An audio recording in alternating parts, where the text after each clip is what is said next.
How to moderate comments in Facebook Live. If you're going live on Facebook using your mobile device and want to keep your comment section respectful and manageable, there are built-in tools to help you moderate.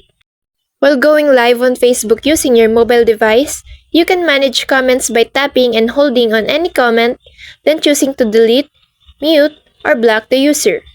This helps you keep the comment section respectful in real time.